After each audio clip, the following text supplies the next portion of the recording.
Welcome everyone. We are here in an industry talk for retail and consumer goods. We are going to have a mix of both our partners and also our clients.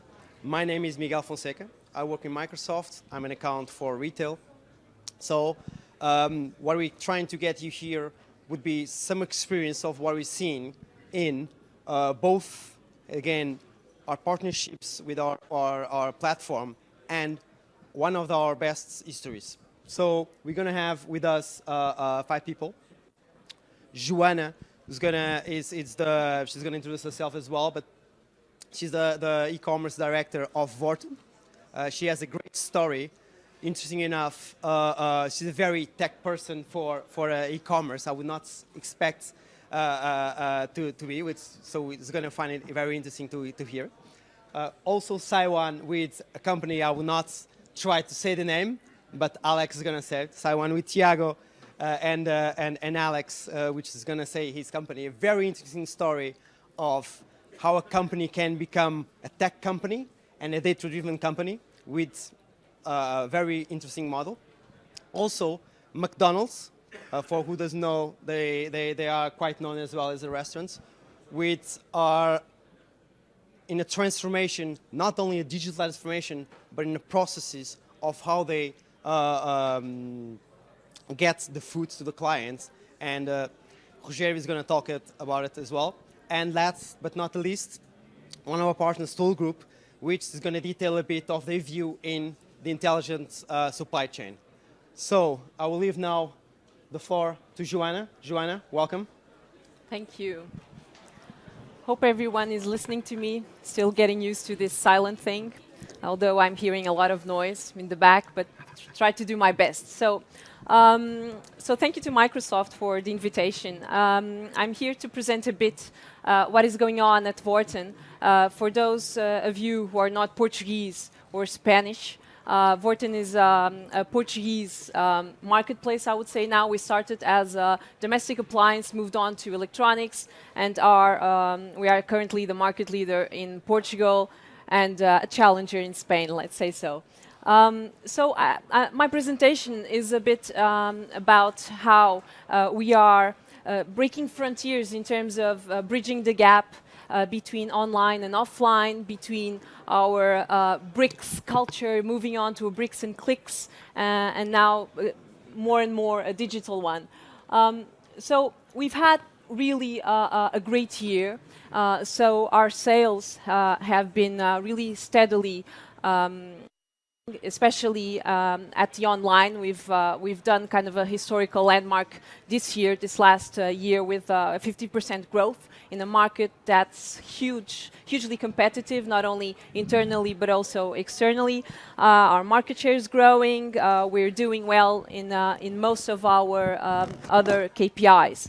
But still, we're facing, as all retailers are, really new paradigms in which we're kind of still struggling to understand how we're going to address. First of all, one that is actually very common for people who know I work for Worten to come up to me is what is known as the price gap.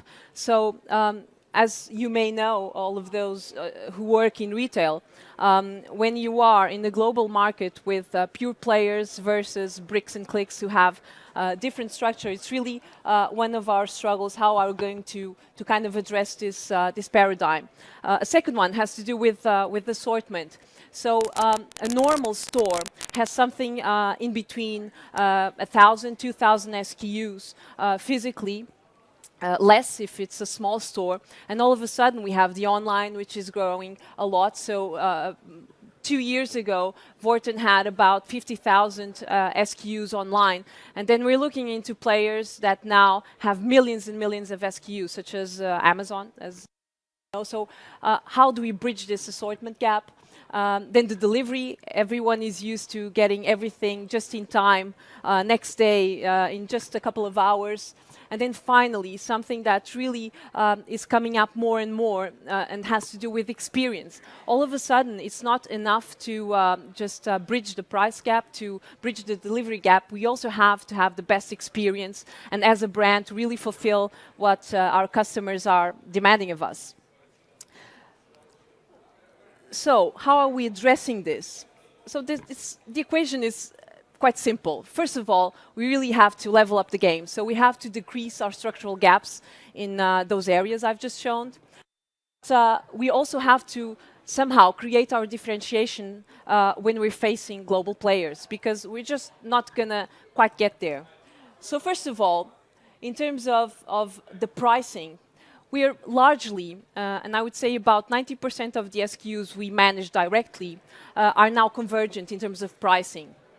Although, as you can imagine, for a business with more than 150 physical stores in Portugal, this is really a challenge, because our structure really has a lot of weight within our P&L. So how can we address this in a sustainable way, and to be really competitive and not lose in face of all of these giants? So first of all, we're really trying to sustain the value on our core, so on electronics and domestic appliances, and just by growing. We have to lower our margins, and we're doing that consistently, and just growing market share. Then the two additional pillars of our strategy, just to bridge this gap, is kind of compensating this with new services and new categories. If you've been watching Worten, which I hope you have, for the last year, you've noticed that we've grown into a lot of new categories. For instance, baby apparel, in which we're now online dominant in Portugal, which is something really awesome for an electronics brand to do. We're developing new business models, and here we have a specific lab which is dealing with new technology-based models which are deploying in parallel to our own business, and of course cost to serve, which is kind of what everybody is looking at. In terms of the assortment gap, we launched about 2 years ago, and we're already, or 1.5 years ago, and we're already all full speed ahead. We're now a marketplace, which means that besides the 50,000 SKUs we're exploring directly, we now have over 300 sellers selling onto our site, just a new business model, so we can get a lot of assortment, a lot of SKUs. We're currently going on the 2 million SKUs, so it's a huge transformation for us, and for which we don't really have the stock, we don't set the price, we really are managing a relationship in between the sellers. So it's something completely new for a retailer such as ourselves, and which we're really eager to do. Finally, everything that has to do with the delivery gap, as we mentioned. So we've been deploying numerous technologies to get stocks right, which is a huge challenge when you're still dealing with legacy systems. So we're to have more efficiency in terms of stocks, we're using our own stores as supplying stores. So we have these advanced hubs to deliver our products. And this is the only way in which you can actually guarantee a next day delivery, or something a bit more efficient. Even if there's stock in store, you can actually pick it up in less than 2 hours. So this is something that has been deployed and mostly through a huge technological transformation. So everything that has to do with housing, with all this, the supply chain technologies has been in constant movement for the past 2 to 3 years. So, but what we've, as I've mentioned before, this is clearly not enough. So when we think about what we have to do once we bridge this price gap, once we get the delivery right, it's really not enough. Why are people going to choose us? And so for us, this actually means Omni-Channel. This is kind of a buzzword, I think, in retail, but we really take this to heart. So here, when we say omni-channel, we really mean that you'll have the same experience in terms of purchasing the 2 million SKUs I was just telling you, in store or at our website. So if you go to a store and you wish to purchase anything that is not available in store, you'll be able to do that just seamlessly in store. Everything that we have to do with customer care, for instance, and the customer data, we really implemented a single view, so we know exactly what the customer has purchased in store and online.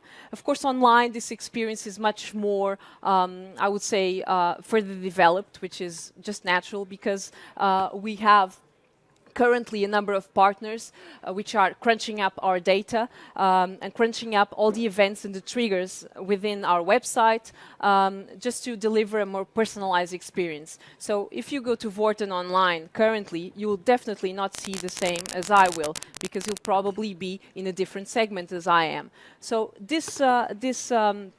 everything that has to do with this online personalization, we're trying to get to the store in a more humane way. So giving this information in the less intrusive way possible, for whenever a customer identifies himself at the store, we're able to treat him differently. This positioning was summed up by our administration in a different way. So we thought omni-channel just means that we're going for a more integrated bricks and clicks, and that's not what we want to be. We want to be digital first. And so, although this seems like a very simple statement, we are a digital company with physical stores and a human touch. This is something so profoundly changing for a very traditional retailer such as Worten, which has come from a really hardcore retail bricks based model of working. And so this was a huge change for us, assuming that we are digital first. And we happen to have more than 150 stores, but we still cannot lose this human touch. So this component of having the sellers completely specialized in knowing what to say to our customer. If you go online, you'll be treated specially. We'll have a special offer for you. And so this human touch really pervades everything that we do. And to get this across to the company, we set up a digital transformation program, I think as most retailers have. What this means is basically we're trying to have a really fast-paced transformation program in terms of our technologies, which are supporting this vision, of course. And as you can imagine, our legacy is huge. So we've been running on technologies that are the same, unchanged for the last 20 years. They were really innovative back then, but that really haven't changed and need to be very slowly evolved to respond to really a fast changing market. But for most, this means that our culture has to adapt. And I've come into Worten 4 years ago, and it's just amazing to watch the transformation we've really accomplished in these last 4 years. To be quite honest, when I came to Worten, my first thought, and I came from a telco, was, oh man, this is such a different thing for me. And nobody speaks technology, and I'm kind of a geekish person, and business just wasn't used to thinking about technology. And right now, we have a CEO who knows what a meta tag is, a CEO that is able actually to accompany a conversation in which technology is at the center. So this cultural change was really huge, and it has impacts in also the ways we work. We're a very flat company, and in this sense, everybody is really incentivized to test whatever they want, and this actually is a Sonai way of doing things. We're really quick at implementing, testing, learning. If it fails, we'll just move to the next thing. So I would say this new culture is really at the center of this digital transformation, and is really being key in helping us do all of this. So I think I'm really on time. I try to respect the timing. So thank you very much. I dare you to come and try us at worten.pt. And if you have any complaints, let me know. I'm sure we'll help you out. Thank you very much.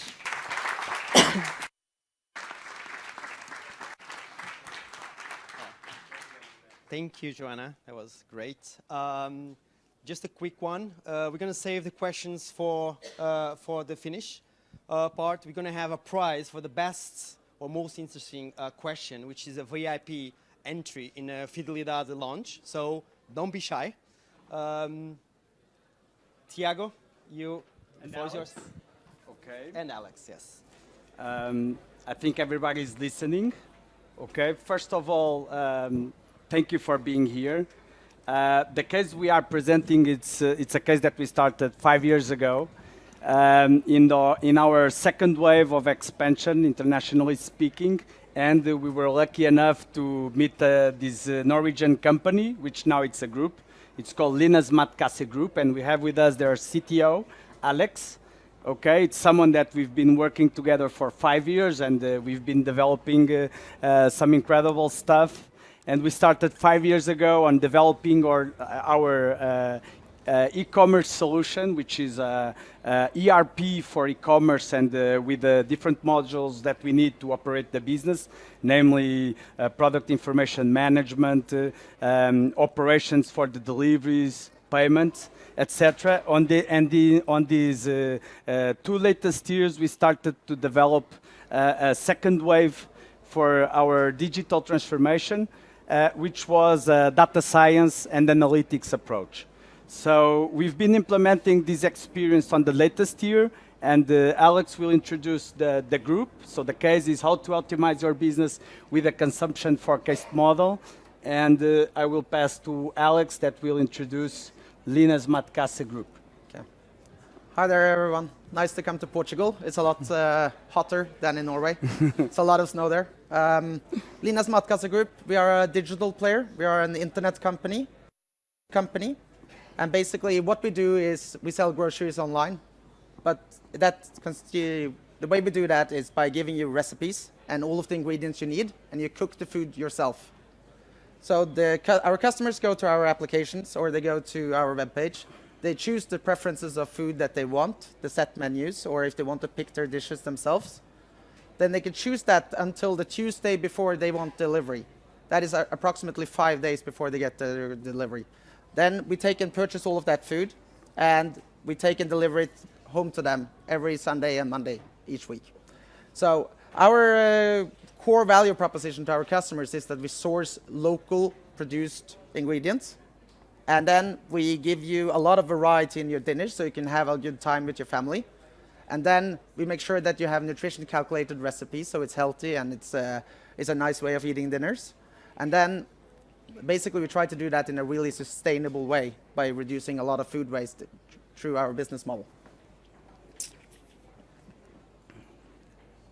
So just to give you some quick introduction to how large our operations is.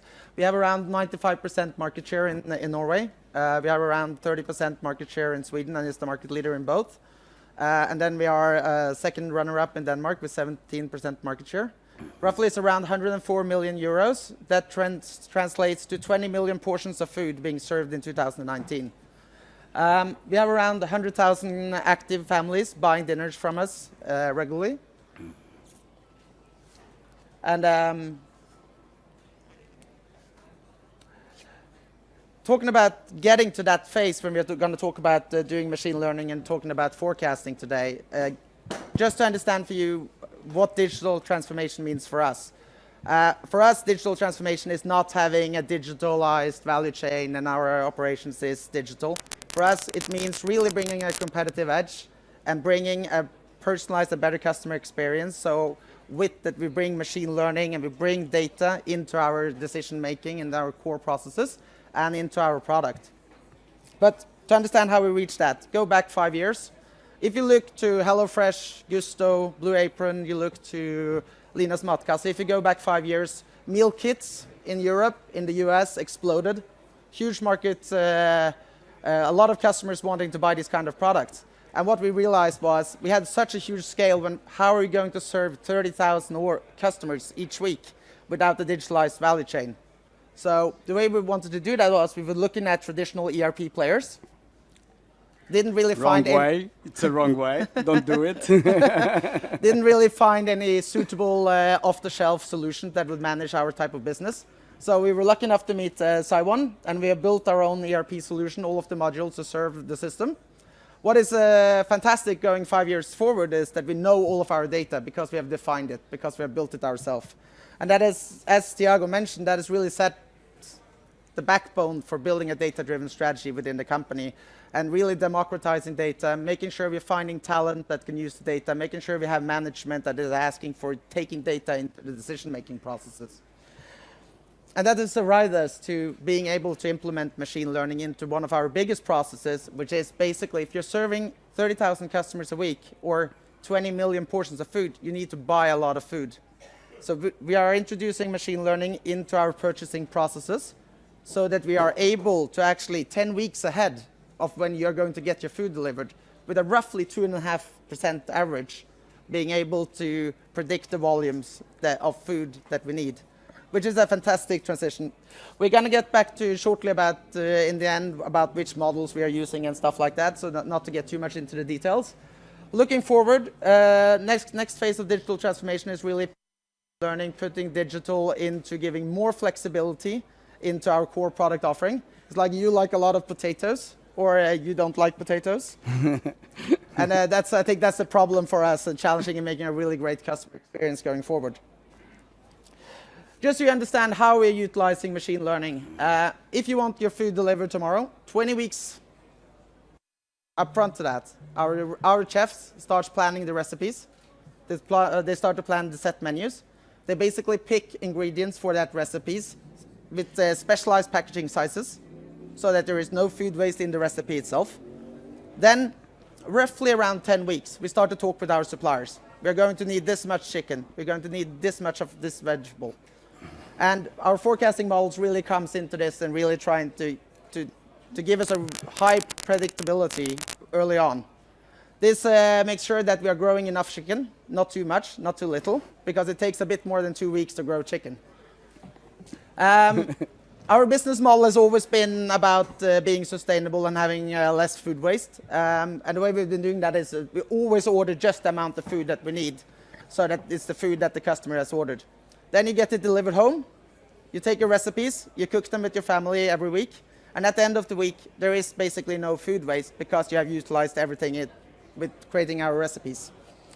So to really understand how we came to this position of utilizing machine learning, I think Tiago is good to give you some insights into how we've basically, as said, we were developing and involving and maintaining the existing core ERP, which was designed according with Microsoft Azure patterns and also with an architecture to be scalable. This team has grew, and we were about 8 team members maintaining and evolving the solution.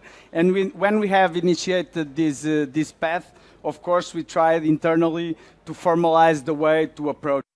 And of course, you try on a more methodological way. You try to establish the data management body inside the company, okay, inside Linas Matkasse, because of course there's already people aware of the data sets, the data model, and the relations. But it's important to formalize according to the new principles of data science. Okay, it's important that you define a mission, that you define the goals and metrics for success.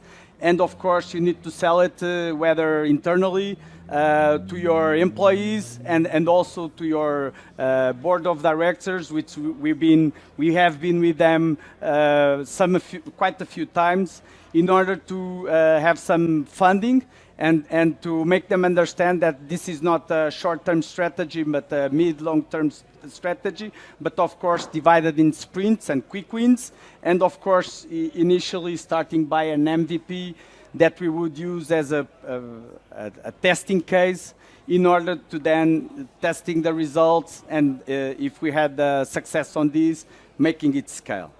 Okay, so some of the success criteria that we found that were quite important on this. First of all, the people, okay, because, well, Linas was already making a course of digital transformation, but this would also represent a second wave of digital transformation with new capabilities. So one of the success criteria was to onboard people from the existing ERP maintenance team and the evolution team to this new team, because they already knew all the business, the culture, the data sets. Technologically speaking, they were also able to understand what was needed to make this new setup. So this was one of the key points. The other was also to onboard. Our company didn't have at the time didn't have any skills regarding data science and the algorithm part, so we had to search for that in the market and onboard people with the right skills for that. Regarding the use case, of course, if you are submitting something to your board of directors or to your management team, you need to have something that you need to test and to identify that if you are going to fail, you need to identify it as soon as possible, but you need to select use cases that can prove the business value, okay? For them to see what is important to achieve or the potential that we can do when we are applying these kind of initiatives. The agile and the agile methodology and the fail fast is also important. Okay, and these kind of initiatives are also absorbing some of the principles coming from the more traditional development, agile, and the part of the chargeback was key. As said, we have used Microsoft Azure since the beginning. Our architecture is fully Microsoft. In fact, we started splitting also for performance and minimizing risk. We start splitting front end and providing to the business users the capability to make the front end evolve faster than the back end, and the back end is the part under our responsibility. So Azure was key for that, and to select and choose an approach do pay as a service, okay? Not having a full investment like traditional solutions like Joana talked about, but having as a service models and having the right investment according what you are trying to implement and explore. And for instance, if you had no success, you could kill that instance and, for instance, forget this project or not. Okay. Just a quick comment on that. I think this is Joana as well. If you want to be agile and you want to be fail fast, you don't have a technology stack going into 2020 where you could do a pay-as-you-service model. You will never reach that type of speed and culture within your company, because you're always going to end up in trying to make a lot of investment case with your CFO, and he normally is probably not aligned on the speed that you're going to take with those risks. So also, it was important, so what we have created was a data science and analytics center of expertise to onboard the right profiles. We had also to guarantee that we have the commitment and the right profiles on Linas Matkasse side, like the data ownership and also the product ownership roles, in order to make a translation from the business to the more technical requirements, and our side having the right profiles to doing all the data preparation, data pipelining, creating the algorithms, test them, tune them, which is also important, and trying to deliver the results. So digging it a little bit more into a roadmap, what we have done also, and also with the support of Microsoft, was to try to design a strategic vision for this kind of initiatives, sell it internally, sell it to the board of directors, and then having the support of Microsoft to making the right design and the right architecture conception in order to be implemented. After that, implementing that, I'm not going to say that was the biggest challenge, because a lot of these solutions works on a platform as a service model, so it's quite easy to manage, but of course we had to train the team in order to be able to manage this kind of solutions and to be able to deliver results. implementing by creating the pipelines, preparing the data, and then shipping that to the business and creating results. So we believe at this point that we are, according to the enterprise information management adoption curve from Gartner, I believe that we already passed all these 4 states of maturity. So I believe that we were able to make the setup with the roadmap that we shared. We were able to test it. We are delivering amazing results that we are going to present. Alex is going to introduce it at the end. And for us, it's a matter of applying these results to the business, which is already happening in 2 use cases, and trying to industrialize this. Okay, so the next phase, it will be to industrialize these for more use cases, more departments, in order to give more visibility to the business and improve the results. So that also leads me to a question, which is among the audience, who already is starting a journey of a similar journey of creating a data science or artificial intelligence practice in your company? Can you please raise your hand? Okay. Just a few, okay. Who already achieved results? Come on. Nice. So I think we made it, okay? I've been curious and asking to a lot of people to try to understand really in the market what kind of value are we being able to extract from these kind of initiatives. As we see, there's people trying and willing to invest, but not being able to achieve the success on the initial case for these initiatives, which makes us quite proud. We just achieved it on a secure way like 4 months ago, and already delivering results to the business. So Alex is going also to explain a little bit the benefits. I think you can split it into 2. There's a strategic benefit, which is basically that we are able to think differently on our operational model.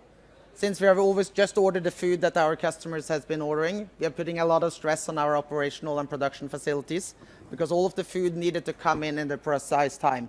Now we're able to introduce concepts like stock in things that has long durability, for example, pasta and stuff like this. We can think differently about those kind of stuff. On the operational level, I think it's as Tiago says, being able to stretch to 10 weeks with a 2.5% average error margin is fantastic. What it brings is, is lowering our risks of actually having to stop production because we have ordered too little of ingredients because the suppliers doesn't have that amount of ingredients available. Or we are reducing overproduction so that we are actually reducing food waste at the suppliers. So in terms of best practice, sharing some, start small, try to plan quick wins and make it happen, okay? It's important that you set clear, measurable and specific goals to have everybody on the same page and trying to go in the same way. And the most important of all, this is not a sprint, this is a marathon, so manage your expectations internally in order to have the proper sponsorship on these, and of course demonstrating to them with smaller use cases that you can achieve success, but other than that, you can apply this to more departments, more initiatives, and improve the value to the business, okay? And if you go down the road, if you want to introduce data science into your company, I really think it's about focus. Don't do my mistake where I had my analyst being an analyst, they were doing reports, they were doing visualization, and then you were asking them on overtime to do data science and expect results.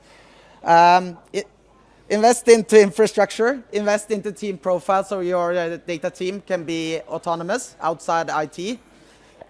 Make sure that you are cloud-based, separate environments, do scalable infrastructure, pay-as-you-go model so they can play along, and then make sure you're using the tools like Azure Databricks or other solutions that are plug and play so that you avoid that they are doing IT implementations instead of creating value with data science. And then last thing, analysts and data scientists are not really developers normally. Make sure that they are implementing best practices from software development like continuous integration and continuous deployment and Git versioning so that when you're going to run, everything is actually working in production. Short on our next steps, just on the maturity curve, all of our product owners that owns the modules, they are going to take the data catalog and the data ownership back, so that we are making sure that the analyst team is not sitting in another building. And when we do changes to the core system, things are actually going to work in analytics as well. We're going to extend our product offering when it comes to forecasting, so it can be used for staffing, planning, and production. It can be used for booking last mile fleets of transport. And then we're going to test and learn and try to find out how we're going to succeed with personalizing dinners at scale. Okay, and just to end, you can scan this QR code. We have an article on with more information about this case, more detailed, even regarding the algorithms that we are using. So you can scan it and have more information. And if you need anything else, you can contact us directly. We are Syone. We are a known Portuguese system integrator, but we also we have Alex here to explain a little bit more what we have done and what are the challenges. And to end, I would like to have a good applause to Alex that travels such a long way to explain us what we have did together. Thank you.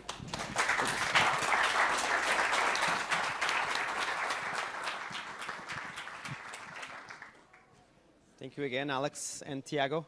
Great partnership between a Portuguese and a Danish company. Glad to see. Rogério, from McDonald's, CIO. The stage is yours. Ok, obrigado. Olá, boa tarde a todos. Antes de mais, também agradecer à Microsoft por este convite, em que me convidaram para falar como é que a tecnologia tem impactado o negócio. Nesse sentido, pronto, basicamente, dizer também que todas as nossas soluções são muito assentes em plataformas da Microsoft, e podia aqui de uma forma ou de outra dizer... Ups. Ok. Podia tentar, se calhar, resumir isto, se calhar este gráfico, que às vezes é a forma mais fácil de dizer como é que a tecnologia tem impactado o nosso negócio. Se nós olharmos, desde 2002 até 2020, nós antigamente, para operar um restaurante nosso, precisávamos em média só de 26 equipamentos nos nossos restaurantes. Hoje em dia, em 2019, para conseguir um restaurante a operar convenientemente, precisa qualquer coisa como 127 equipamentos, cruzados com cerca de 80 softwares. Isto para uma loja média, basicamente. Portanto, imaginem a complexidade que tudo isto dá para conseguir gerir toda esta plataforma tecnológica. Agora, por isso é que costumamos muitas vezes dizer, apesar de que o hambúrguer ser o core do nosso negócio, sem dúvida nenhuma, e que o marketing desafia todos os dias as vendas para fazer com que os clientes cheguem aos nossos restaurantes, há uma coisa que é certa. A tecnologia define a velocidade com que nós conseguimos andar no nosso negócio. Quando a tecnologia falha, o negócio está a falhar. Quando a tecnologia não está a falhar, o negócio consegue avançar mais depressa. Portanto, e hoje em dia, posso-vos dizer, estou à vontade para vos dizer, que um restaurante é capaz de entrar em pânico se alguma coisa dos seus componentes tecnológicos vai falhar. Porque o medo e o pânico está lá instalado, se sabem se uma daquelas peças o vai acontecer. E então, qual é que tem sido a nossa abordagem, acima de tudo?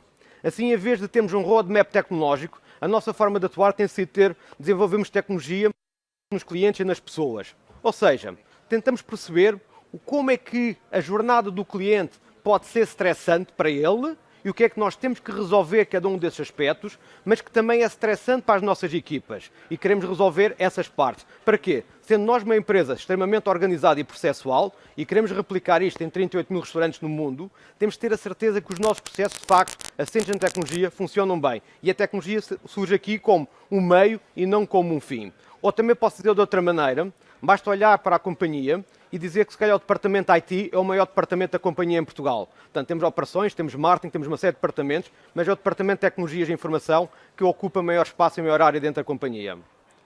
Então, mas isto traduziu-se ao final de contas no quê? Como é que isto transformou o nosso negócio? Como é que isto toca nas pessoas? Provavelmente muitos de vocês já entraram nos nossos restaurantes e conhecem, se calhar, algumas das soluções que vou aqui mostrar a vocês. Mas vou-vos tentar também mostrar o que é que nós tentámos resolver com isso. Por exemplo, os quiosques. Nós temos hoje em dia cerca de 1.200 quiosques espalhados pelo país inteiro. O que é que isto significa para as pessoas, para os clientes, menos stress? Eu posso falar de uma experiência minha nos Estados Unidos, quando ia para um balcão e com aquele menu todo confuso que estava à nossa frente, à medida que a fila avançava, tinha uma pessoa do outro lado que só ia chegar a partir do momento que eu lá chegasse e dizer "Yes, sir, what do you want today?" Ok, à medida que eu não percebo aquele menu, o meu stress é o que é que eu vou escolher, basicamente. Isto é estressante para mim. ok? Por outro lado, o funcionário, o nosso colaborador, as nossas equipas, nesse mesmo instante, têm uma pressão imensa para tentar acelerar o serviço. O nosso negócio é assente em volume. Para terem conhecimento, nós em Portugal servimos qualquer coisa como 80 milhões de refeições por ano, basicamente 8 vezes a população portuguesa. Portanto, a pessoa naquela hora tem que efetivamente conseguir servir rápido. O que é que nós fizemos? Passámos parte da experiência do cliente para os quiosques, em que o cliente, apesar de tudo, nós sabemos que é mais lento, mas como está no controle da operação, acredita que é mais rápido, basicamente, porque é ele que está ali a fazer a operação e tomar o controle. E escolhe o que ele pretende, com a calma que ele pretende, da forma como ele quiser. Para o funcionário, para as nossas equipas, libertámo-lo daquele stress de ter que gerir com a expectativa do cliente. Ao mesmo tempo, libertámo-lo para falar mais vezes com o cliente. Por outro lado, como sabemos que isto é muito um jogo de testar e errar, nós conseguimos saber onde é que os nossos clientes estão em cada passo daqueles quiosques. Para quê? Para perceber, temos uma pessoa muito tempo parada aqui na parte do cartão de fidelização. Provavelmente alguma coisa não está a ser ali bem explicada. Então tentámos conseguir fazer modificações para melhorar a experiência. Com isto, o que é que nós ganhamos? Ao tentar resolver o stress do lado do cliente e das nossas equipas, também ganhamos capacidade. Ou seja, hoje em dia vocês olham para um balcão da McDonald's, cada vez temos menos registadoras, temos mais quiosques, ganhamos capacidade. Por outro lado, sendo nós uma empresa multinacional, permite com que, e seguindo um pouco se calhar o paradigma da Microsoft, em que nós usamos um Word, ou usamos um PowerPoint, ou usamos um Excel, e boa parte das plataformas, das soluções da Microsoft, nós já sabemos trabalhar com elas, nós também tentamos fazer exatamente o mesmo dentro da companhia. Um cliente que esteja em França e que venha a Portugal, boa parte do funcionamento daquela plataforma já a conhece. Portanto, o que vai ser de surpreendente e diferente vai ser aquilo que nós temos para oferecer de diferente em Portugal. Mas o essencial, como trabalhar naquela solução, ele já está habituado. É simpático um português ir daqui até a Espanha e encontra um quiosque e sente-se confortável com aquela situação. Não é uma resistência que ele vai encontrar. Serviço à mesa. O que é que nós trouxemos com isto? Maior comodidade, melhor experiência para o cliente, ou seja, temos famílias numerosas que muitas das vezes é um problema encontrarem uma mesa. Ou seja, hoje já estamos a propor ao cliente, venha aos nossos quiosques, faça o seu pedido, pagam como quiser e sente-se na mesa que nós vamos lá à refeição. Não deixa de ser interessante, isto é inovador, mas também é disruptivo. Nós há mais de 50 anos o que é que fazíamos? Uma forma de servir o cliente é ir ao balcão, pega a sua comida e vá sentar. Hoje estamos a dizer, se calhar estávamos errados naquela altura, agora vamos propor uma coisa diferente. Vá sentar que nós vamos ter consigo. Portanto, somos contactados por uma série de empresas ou universidades, ficam curiosas em perceber como é que nós sabemos onde é que o cliente está. Porque nós sabemos onde é que o cliente está. Quando o pedido está pronto, de facto, as nossas equipas têm um sistema que lhes permite identificar a tenda que o cliente levou. Portanto, temos tipo uma rede geográfica dentro do restaurante em que sabemos exatamente com um erro, com uma margem de erro cerca de 1 metro, onde é que o cliente sentou para poder levar lá a refeição dele. E então, assim, oferecer uma melhor experiência ao cliente. Menu boards digitais. Sendo como aqui também já falou aqui a Joana, também somos uma empresa Omni-Channel, nós na prática o que é que nós queremos? Nós queremos que o cliente possa fazer o pedido como quiser, pagá-lo como quiser e ser servido como quiser. E para essa é a nossa visão em termos de futuro. Agora também sabemos que isto começa a trazer um problema, que já não se trata tanto da informação estar errada. Nós já não nos importamos com o erro. Queremos é consistência. Queremos que se o erro estiver num sítio, queremos que o erro esteja em todo o sítio. Que é para quê? Quando tivermos que resolver num sítio, também temos a certeza que resolvemos em todo o sítio. Portanto, esta é a abordagem. O que é que estes menu boards digitais vieram trazer então? Além de modernidade, e além dos erros que nós temos cometido também com eles, trouxe efetivamente uma coisa que é consistência, basicamente, da informação. O que está lá a ser mostrado é o que está nos POS, é o que está nos quiosques, é o que está em todo lado. Se estiver errado nos POS, também vai estar errado nos ecrãs. Portanto, isto resolve um problema da consistência. Para o cliente, passa a ser neutro. Eu posso gerir os meus produtos de outra maneira. Tenho 2 signatures, por exemplo, mas de repente um deles está esgotado porque falta o produto. Eu posso dar uma imagem, substituir automaticamente aquela imagem, em vez de ter a anunciar 2, mostro só 1. Já não estou a dar uma imagem de que está a faltar um dos nossos signatures. Portanto, o cliente não vai questionar tanto esse aspecto. Torna-se mais apelativo e, ao mesmo tempo, é mais um touch point que nós temos com os nossos clientes. Queremos passar mensagens de marca que, normalmente, e hoje, enquanto tenho estado aqui neste evento, já muitas vezes muitas pessoas me questionaram sobre mensagens que nós não conseguimos passar. Isto é mais um canal, efetivamente, para conseguir chegar e passar mensagens que nós, hoje em dia, não conseguimos passar, se calhar, de outra maneira. Programa de fidelização. Se calhar, hoje em dia, vocês, se calhar, nos últimos dias, têm experimentado algumas dificuldades. Nós fizemos uma migração do nosso programa de fidelização. Aqui, na prática, temos uma visão global, que é o seguinte. Sempre com o foco no nosso cliente e sempre com o objetivo de melhorar a experiência dele, e como sabemos que o nosso cliente é cada vez mais global, o que queremos é fazer com que um cliente saia de Espanha, vai de Espanha, vai para a França, mas que só tem uma aplicação, então posso efetivamente beneficiar das ofertas que esse país tem para si. Portanto, se está em Portugal, sai de Portugal, chega à Espanha, não está mais em Portugal, as ofertas que estavam em Portugal já não são válidas, mas quando ele se logar em Espanha, o que vai ver, ok, descobrimos que não estás em Portugal, descobrimos que estás em Espanha, nós não temos aquele produto, mas temos estes que podem ser uma boa opção para ti. Portanto, é o início de uma base tecnológica para efetivamente melhorar a experiência do nosso cliente. Portugal, neste momento, é o primeiro país do mundo a utilizar também a parte de fidelização, mas pronto, na prática, isto é as bases para o futuro em termos de inovação. Mas nem sempre é preciso inventar a roda. O delivery. Se vocês perguntassem há 3 anos atrás se a McDonald's ia fazer delivery, posso-vos garantir, vocês faziam as perguntas no nosso escritório e a resposta seria maioritariamente não, McDonald's nunca vai fazer delivery. Porquê? Porque não conseguimos ter a certeza se o processo de entrega é seguro. Ok, mas qual é que era a realidade? As pessoas estavam a pedir produtos em casa, havia outras empresas que não contratadas connosco que andavam a fazer esse serviço de uma forma paralela, e então nós percebemos que não vale a pena contrariar isso. Mas há quem faça bem esse trabalho. A Uber Eats faz bem esse trabalho. O que é que nós fizemos? Aliámos à Uber Eats e passámos a fazer entregas nas casas das pessoas. O que é que nós também conseguimos com isso? Controlar o processo. Garantir que os nossos padrões de qualidade são salvaguardados pelo nosso parceiro, de uma forma controlada. Hoje em dia, a plataforma da Uber está integrada com os nossos sistemas dentro do restaurante. Basicamente, nós sabemos quando é que um driver da Uber está a 3 minutos de distância do restaurante e automaticamente, porque é o tempo que nós precisamos para produzir a vossa refeição, o produto é injetado dentro da cozinha para começar a ser produzido. Para quê? Para quando o motorista lá chegar, o estafeta, o tempo que ele vai estar é reduzidíssimo, quase a nada, o tempo suficiente apenas para chegar, pegar o pedido e levar. Com isto nós conseguimos em Portugal fazer o quê? O tempo médio entre vocês colocarem um pedido na plataforma do Uber e nós entregarmos na vossa casa está nos 22 minutos, basicamente. Portanto, isto na prática vem resolver e vem dar uma enorme eficiência ao sistema e vem significar, representa para nós já hoje em dia, como se tivéssemos aberto mais 5 restaurantes em Portugal sem os ter aberto de facto. Portanto, na prática nós abrimos em média 10 restaurantes por ano. Portanto, só no ano passado, virtualmente, abrimos mais 5 restaurantes à conta da plataforma do delivery.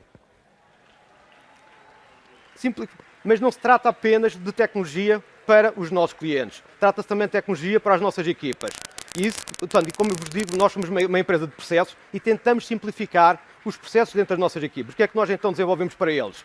Soluções que possam, de alguma maneira, agilizar o trabalho dentro dos restaurantes e dar-lhes informação do que se está a passar. Uma das coisas que fizemos agora recentemente foi o dashboard de drive. O que é que lhes permite saber exatamente em cada momento como é que o drive está a operar, mas ao mesmo tempo a nível nacional, eles poderem competir de uma forma amigável entre si, fazer concursos internos, manter as pessoas envolvidas e as pessoas motivadas efetivamente a alcançar estes resultados. Torna-se divertido, com um foco no cliente e, acima de tudo, também permite depois a nós identificar áreas de oportunidade de melhoria. Em vez de estarmos a cismar que o problema está em determinada área do drive, assim sabemos exatamente onde é que o drive está a ser problemático. Já procura andar à roda da agulha no palheiro, permite-nos ir exatamente ao local onde está o problema. Mas não é só no drive. Hoje em dia, com tanta complexidade, e como vocês viram, com tanta tecnologia inserida e com tantos processos, isto é quase como, não é tão difícil como pilotar um avião, ok, convenhamos, mas há muita situação a acontecer dentro do restaurante que as nossas equipas precisam de informação. E por isso o que é que nós fazemos? Com este volume de vendas que está a ocorrer, afinal de contas, tu tens estas pessoas a trabalhar contigo, se calhar precisas de mais ou se calhar precisas de menos nesta hora para conseguir responder a isto. Se calhar precisas de abrir mais uma linha de produção ou se calhar precisas de abrir mais uma linha de serviço. Para quê? Dar efetivamente indicações. Não queremos condicionar comportamentos, queremos dar indicações, porque a pessoa que está no terreno é que pode tomar uma decisão efetiva sobre o que pode fazer. Mas queremos ajudar a tomar a melhor decisão possível. E ao mesmo tempo também permite avaliar em performance, analisar como é que estão a operar uns entre os outros e tentar identificar áreas de oportunidade. Na prática, aquilo que nós procuramos sempre é tentar tirar a dor. Onde está a dor, não vai existir grande ideia se não for para resolver um grande problema. Se não há um problema, não vale a pena estar a criar ideias, elas não vão resolver nada.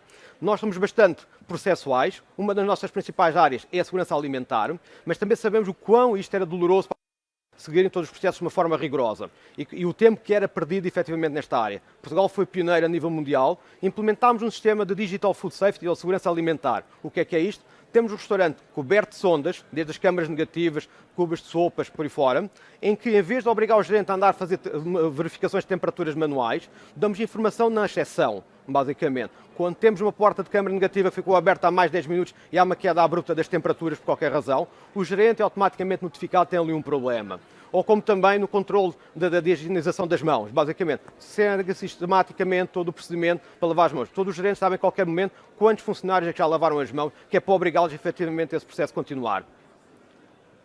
E agora? Agora, eu diria que 2020 é uma nova era. Portanto, nós na prática, os próximos anos, estamos a iniciar vários projetos, basicamente, que se nós pudermos antecipar o que é que vão ser os próximos 5 a 7 anos, eu posso-vos garantir, se calhar, que quando vocês entrarem num restaurante McDonald, não vão reconhecer, ou daqui a 5 anos. Então, uma série de projetos no pipeline para começar a acontecer, com base na inteligência artificial, automação, machine learning, reconhecimento de voz, e basta começar a olhar, se calhar, para os nossos processos que nós temos, ou para alguns dos momentos em que nós interagimos com os nossos clientes, e começar a antecipar o que é que eventualmente nós possamos fazer. Desde simplificar a operação no drive, ou dar sugestões no drive, ou começar a olhar para o tempo e perceber, olha, está a chuva, não faz sentido, provavelmente sugerir um Sunday, provavelmente faz mais sentido sugerir uma tarde, basicamente, todo este tipo de informação começar a contribuir para a experiência do cliente. Se me perguntarem o que é que na prática nós fazemos no dia-a-dia, como lições mais ou menos empreendidas para tentar fazer este caminho que nós temos estado a fazer, eu diria que são alguns paradoxos que nós vamos encontrando no dia-a-dia. Não vale a pena nós sermos apelidados inovadores se tivermos medo de errar, basicamente. Portanto, o erro faz parte. Se nós queremos inovar, temos que errar, basicamente. Não ficar agarrados ao erro e a forma de andar rápido para efetivamente resolver os erros é uma das lições também. Foco no cliente, muito foco no cliente e, acima de tudo, ouvir. Ouvir o que é que afeta os nossos clientes e o que é que afeta as nossas equipas. Se nós conseguimos perceber o que é que lhe está a dificultar a vida, nós conseguimos encontrar provavelmente soluções que venham resolver. E o processo que nós estamos a introduzir com tecnologia torna-se provavelmente irreversível. A partir do momento que costumo dizer às minhas equipas, se aquilo que nós introduzimos torna-se irreversível e eles ficam com medo de a perder, é porque fomos bem-sucedidos, normalmente. A coisa resulta impecavelmente. É tudo. Obrigado.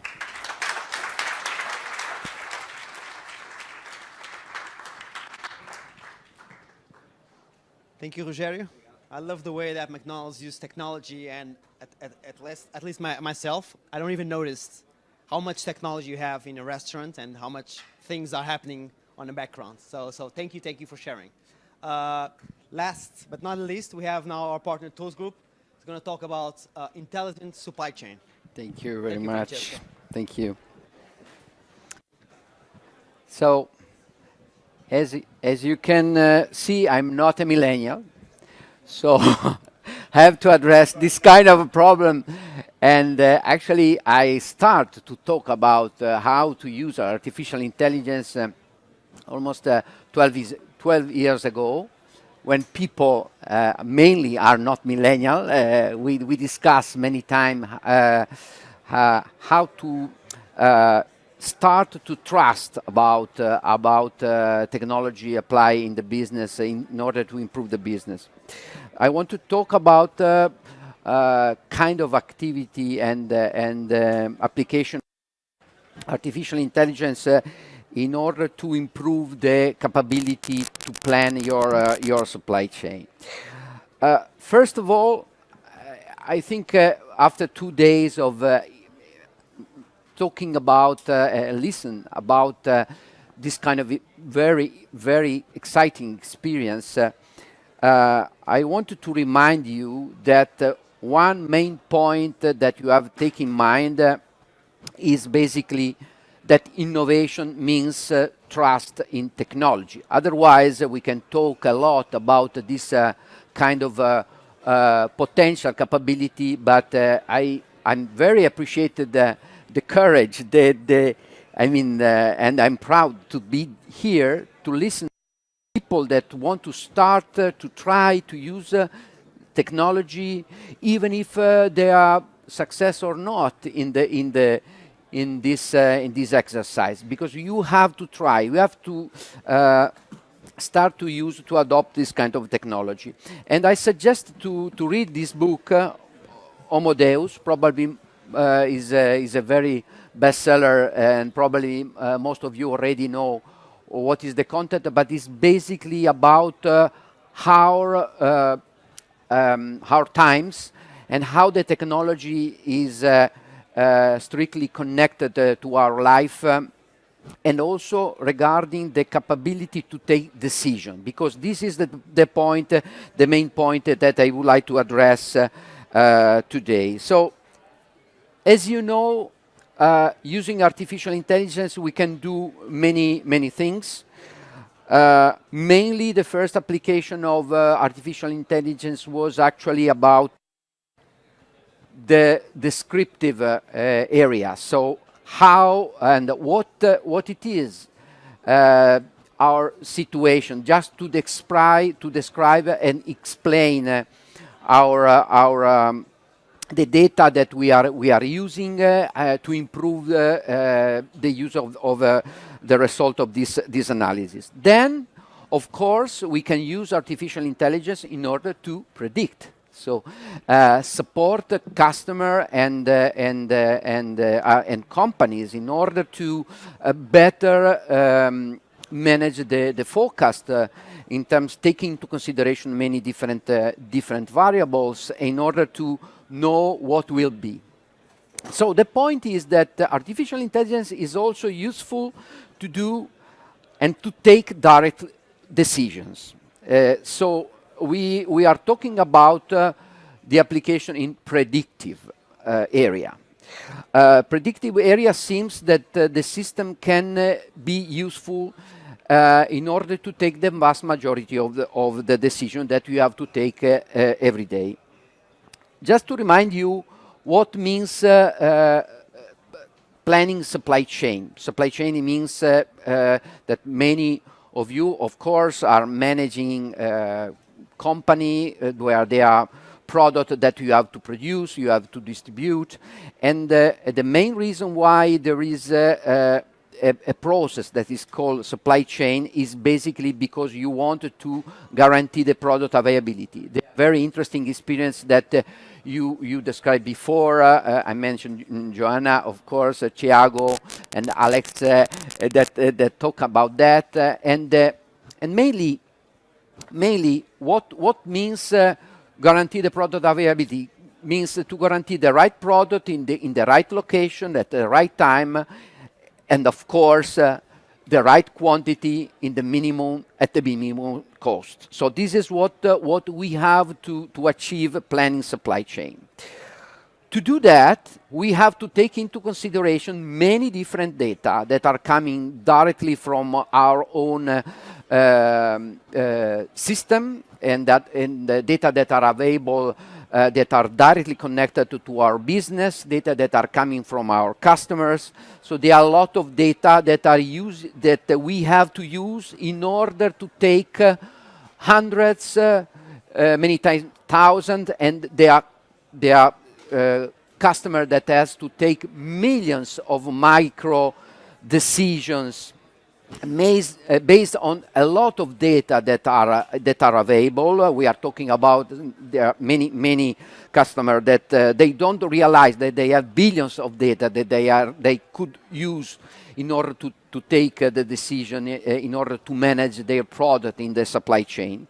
This is an exercise that is, means a lot of effort, of course, but is an exercise that many times you have to do every day. So you have to take decision every day, and many of customers that we are talking with, they didn't realize that they are facing this kind of complexity.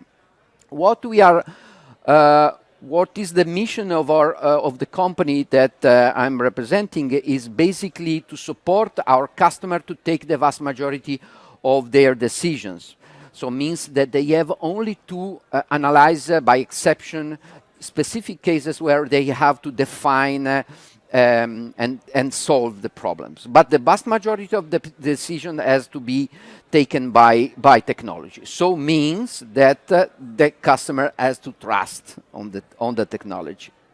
So just to remind that to do this exercise, because we were one of the early adopters, probably the first adopter of artificial intelligence in supply chain planning, we are recognized as one of the market leaders in this area, and basically we had the chance to apply this kind of capability in many different industries. So means that the problem that we are addressing in retail, in consumer goods, we can also address in other industries, like, for instance, healthcare, where we have many implementation in discrete manufacturing area, automotive, and so on. Just to give an example, because we are talking about technology, trust in technology, but I also want to remind that there are already customers that are using this kind of solutions based on artificial intelligence. These are some of the customers that are using solutions that are developed by our company, and as you can see, there are many different companies that are coming from retail. So means that many of them, they are addressing, for instance, problem like to optimize the inventory and managing a very large assortment of products, as well as managing products with take in consideration the freshness of their products, but at the end they have to put together all this information in order to improve the effectiveness of their planning activity. This is also a problem that our other customers are doing. For instance, for consumer goods area, we have sometimes customer that has to face a problem like take into consideration the effect of promotion activity, advertising that are directly connected to the change of the volume of the sales related to specific products, and of course related to the investment that these companies has to bear in order to obtain the results. So as I said, to do this exercise, what is important is to have clear in mind that we are not talking capability that are useful, usually available in your traditional ERP system.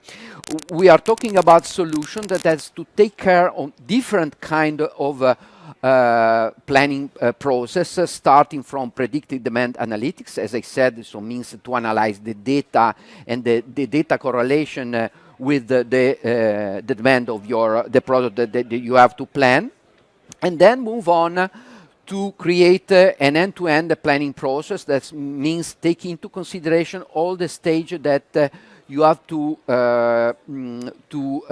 apply in order to improve the capability to forecast the demand, in order to improve the capability to optimize the level of the stock that you need to manage across the entire supply chain network, so means from your plants to your distribution center and so on. And then to do that means that you need to apply technologies that can be, as I said before, be capable to self-tune based on the current situation, the current status of your supply chain system. As I said, we were one of the early adopters of this kind of solution. And I remember the first time that the customer asked us to use this kind of technology. We didn't believe that artificial intelligence was capable to improve their performance. So we suggested to use very traditional statistical algorithm. Why not? You can do this and this and this. Try to suggest them to use a very traditional approach. At the end of the day, they said, "Listen, it's too complicated. We need to face a lot of data. We are not capable to do that every day. So please try to find a way to solve the problem." That's why we address, because we are not millennial, as I said before, we address the capability of artificial intelligence. Discovered that machine learning was very, very, very effective to solve this kind of problem. As I said, we can nowadays using this kind of technology, putting together the data that are available that are coming from store, the brick and mortar model, as well as e-commerce. Take into consideration factors that are related to the, for instance, strictly related to the demand, like the weather condition that for certain kind of products can change directly the volume of customers, or actually the real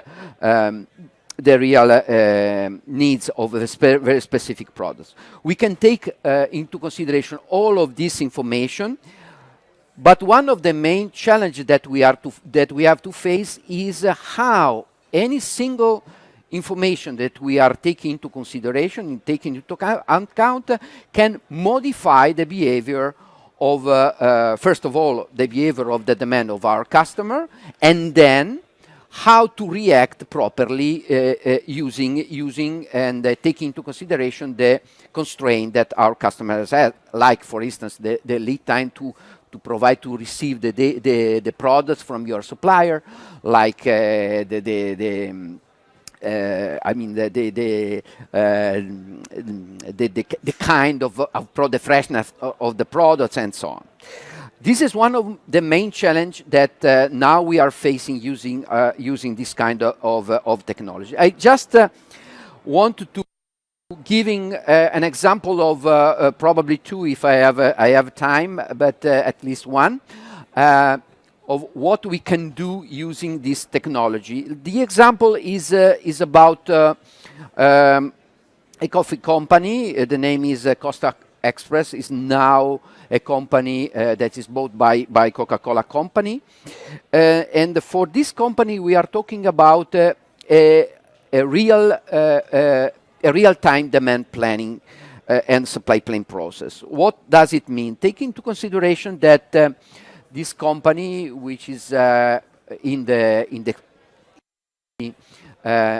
coffee product area, they are managing more than 7,000 vending machines where they are providing coffee. So means that they have to define exactly what is the right refilling of this coffee machine based on the real demand that is coming from each single different location. As additional complexity, this company decided to provide in the coffee machine fresh milk to have an high quality of their cappuccino. So probably the same that you are doing in your stores. So freshness means another very difficult problem to face, because if you are putting too much milk in the event machine, you have the problem that that is related to the freshness, as I said. So what means for them managing 7,000 vending machine? So means that they have managing more than 50,000 replenishment combination every day. Take into consideration that before this project they have to do this exercise by themselves using manual decision. They had to define and to simplify the process. In this way, they had the problem that many of the vending machines were not capable to provide the products. And for them, we discussed many times with them in order to analyze the complexity. We are talking about a problem of 4 million micro decisions per day. So means that you have to collect the number of vending machine, the number of combination and product they have taken into account, and then using the information that they are collecting every day. We are talking about billions of data, as I mentioned. We had to manage this kind of complexity. I don't want to give you details. If you want to, we can talk later on about this kind of problem. But what is important to remind you that using this capability to auto-tuning the system in order to change the behavior according to the change of the consumption, we achieve as benefit as a result to increase the product availability, to reduce the stock level across the entire network. So means that they has the capability to do this completely managed by the system. Okay, that's, I think it's good example of a kind of application that I recommended to follow in your business. Thank you very much. Thank you very much.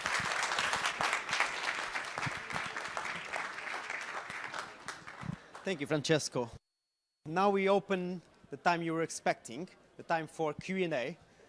For the ones that weren't here in the beginning, we have a prize for an entry of a VIP Fidelidade launch, so don't be shy. Anyone want to start with a more interesting question to win the prize? Okay, we have a shy audience, so I will start with one question and you can get it started later. So I have a question for Alex. Alex, you told us about something about 150 million euros of revenue, 20 million orders. How big is your data scientist team? So we are, for our joint venture, we are roughly 3 data scientists, and then we have 2 data engineers. So we are 5 in total. Are you thinking about growing or you think that's enough? Not for now. Or not. I think we are on a long-term buy-in for this, and if we are going to reach our roadmap, I think we're going to be a lot more people in machine learning going forward. Okay, great, thank you. Any questions from the audience? We are quite on time, but we still have time for 1 or 2 questions. No questions? So, okay, thank you, everyone. I thank you, both of the assistants, wait a minute, and thank you all the speakers as well.